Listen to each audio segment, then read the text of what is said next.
دفعہ کی بات ہے، ایک خوبصورت جنگل میں ایک ہریانے کا جھنڈ رہتا تھا۔ ان میں سے ایک نوجوان ہاتھی تھا جس کا نام ایلی تھا۔ وہ ایک مہربان اور دلچسپ ہاتھی تھی جو اپنے ارد گرد کا سرگرمیوں کا مطلبہ کرتی تھی۔ ایک دن جب ایلی اپنے دوستوں کے ساتھ کھیل رہی تھی، اس نے جنگل کے کنارے پر ایک چھوٹے سے گاؤں پر پہنچ گیا۔ گاؤں میں خوشگوار بچے کھیل رہے تھے اور ہنس رہے تھے۔ ایلی کو گاؤں پسند آیا اور اس نے قریب سے دیکھنے کا فیصلہ کیا۔ جب وہ گاؤں کے قریب پہنچی تو اس نے دیکھا کہ ایک گروپ بچے رنگین تصاویر بنا رہے ہیں۔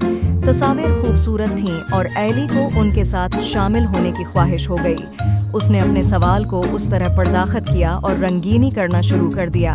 بچے حیران ہوئے کہ ایک ہاتھی ان کے ساتھ رنگ بھر رہا ہے اور وہ سب ہنسے اور مزے کی۔ کچھ دیر بعد ایلی کے نئے دوست اسے گاؤں کا تلاش کرنے کے لیے دعوت دیا۔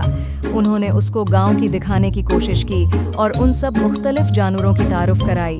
ایلی کو دیکھ کر گاؤں کے انوکھے جانوروں میں سلگائے، بکریوں اور ایک بندر سے خوشی ہوئی۔ جب وہ ان کے ساتھ دورہ کر رہی تھیں تو ایلی نے ایک چھوٹی سی لڑکی کے چہرے پر غمگین اظہار دیکھا۔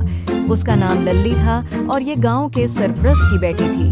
ایلی نے دوسرے بچوں سے پوچھا کہ للی کیوں غمگین ہے اور انہوں نے اسے بتایا کہ وہ اپنی مقبول گڈی کو جنگل میں کھوئی گئی ہے۔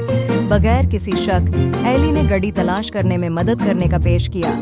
اس نے جھاڑیوں اور درختوں کے درمیان ڈھونڈا۔ کچھ دیر بعد اس نے گڈی کو مل کر للی کے پاس لایا۔ چھوٹی لڑکی کو بہت خوشی ہوئی اور اس نے ایلی کو بڑی گود میں لیا۔ للی کا والد، گاؤں کا سرپرست، ایلی کے بہادری کے لیے بہت شکر گزار تھا۔ اس نے اسے اپنی بیٹی کے عزت میں ایک دعوت دی اور سب بچے اس جشن میں شامل ہوئے۔ وہ بڑے چھوٹے آگ کے گرد ناچے اور گانے گئے اور ایلی کو محسوس ہوا کہ اس نے گاؤں میں ایک نیا خاندان پایا ہے۔ اس دن کے بعد ایلی اور بچے دوست بن گئے۔ وہ بار بار گاؤں آتی اور بچے جنگل میں اس کے ساتھ کھیلنے آتے۔ ایلی نے اپنے انسانی دوستوں سے بہت کچھ سیکھا اور وہ بھی اس سے بہت کچھ سیکھے۔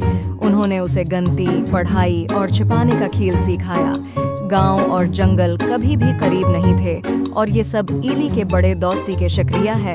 اس نے سب کو دکھایا کہ بہت مختلف ہوں، ہم سب دوست بن سکتے ہیں اور ایک دوسرے سے کچھ سیکھ سکتے ہیں۔